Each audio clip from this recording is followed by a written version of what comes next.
Yeah, I don't know, man. I watched the second half of that Jags Giants game last week, and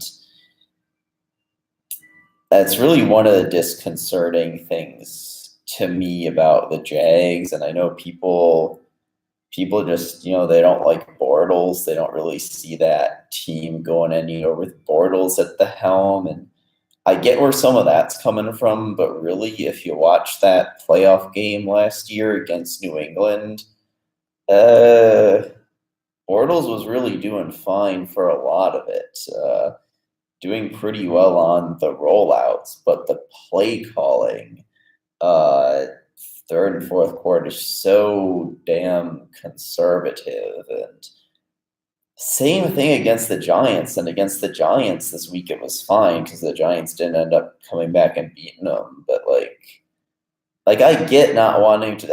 I get not trusting the quarterback and not wanting to throw a lot, even if it was working earlier. But you want to run the ball, okay, run the ball. But it's so predictable. Just the run up the middle on first down, and then it's second and 13, and then try to do the same thing again. And it's third and 14, and it's like you gotta have something better than that. If that's just, if you're that content with punting, eventually good teams are going to use that. They're going to get back in the game, like New England did in the playoffs last year. So, and I like Doug Marrone and Nathaniel Hackett, but I don't know. That has me scratching my head. It's like, oh, you almost worry Doug Marrone's kind of the new John Fox, above average coach, but too damn conservative with the play calling when, he shouldn't be. But all that aside, I actually do think that, I don't know. Am I crazy if I still think the Jags are going to beat the Patriots in Jacksonville this week? Yeah, no, I'm taking the Jags in that one. Okay, so what else we got? We got Panthers going to Atlanta, and they won, but they struggled to move the ball a little bit last week against the boys. I think that'll probably happen again. I think they'll struggle a little bit against the Falcons, and I think the Falcons are gonna win that one, especially without. Carolina's offense without Greg Olsen in the lineup, it's not the same, and it looks like he's gonna be out. So, I mean, I'll take the Falcons in that one. And then you got Texans going to Tennessee. It would be impressive if Tennessee could overcome like all those injuries they've got on offense from last week.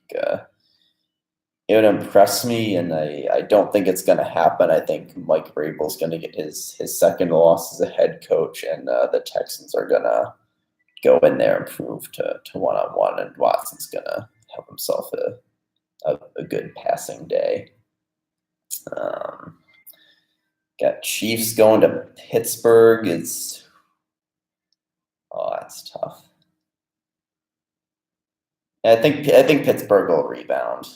I've gone back and forth on this one, but we'll stick with Pittsburgh. San Diego. I think they'll roll into Buffalo, give Buffalo another loss. Well, no, they're not San Diego. Why do I keep?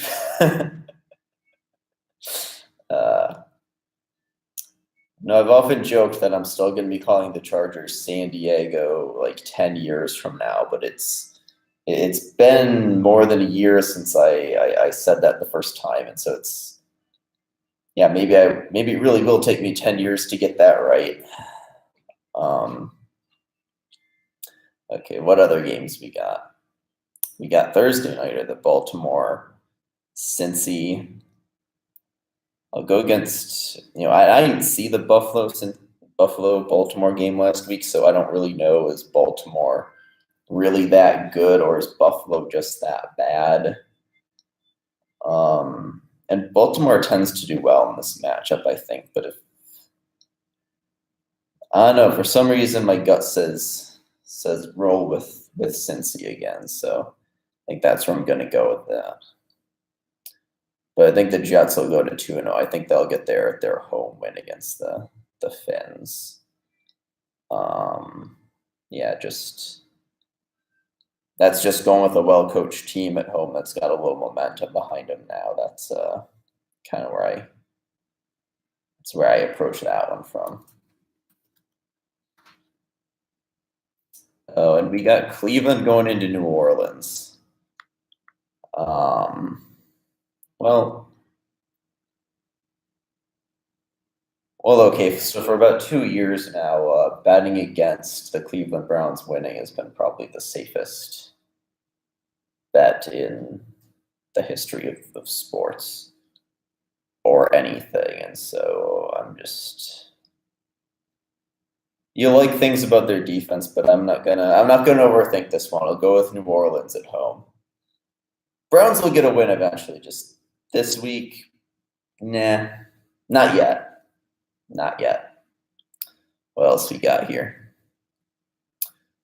Philly going to Tampa. I'll take Tampa. I think Fitzmagic stays alive, I think Minnesota will romp Green Bay. I really do think they will. I think that defense will hang in a little bit better than Chicago's did last week. And yeah, they can move the ball on offense too, so they won't get it. For a while in that third and early fourth quarter, Chicago, they just weren't sustaining drives, and so their defense wasn't getting a lot of rest. I don't think Minnesota will have that problem. I think they'll move the ball pretty consistently. I think they'll match up well against the Pack. Ooh, what we got? Indy, Washington. I'll take Washington on that one, obviously.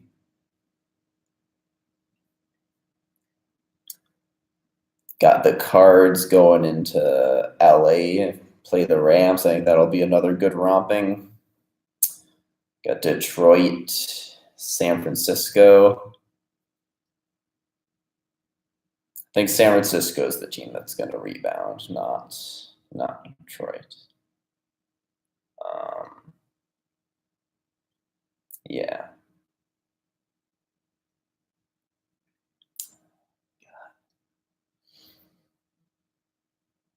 So then the last three games, you got the Oakland, Denver, the Giants at the Boys, and the Sea Guys at Soldier Field playing the Bears. And definitely take the Bears against the Sea Guys. Actually, yeah, I'll take the home teams in all three of those. I'll take Denver over Oakland. I'll take the Boys over the Giants, and I'll take the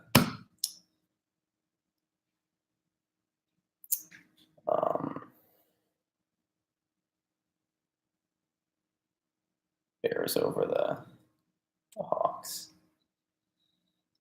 So yeah, definitely. I didn't go as upset heavy as I did last week. Last week I actually started out 8-2, and then they started going wrong. Then I didn't get the Green Bay Chicago. Chicago almost hung on long enough to give me a win from that one. Then yeah, for some reason I thought Detroit would beat the Jets, which not sure what my logic was there. Anyway, hopefully I'm a little better this week.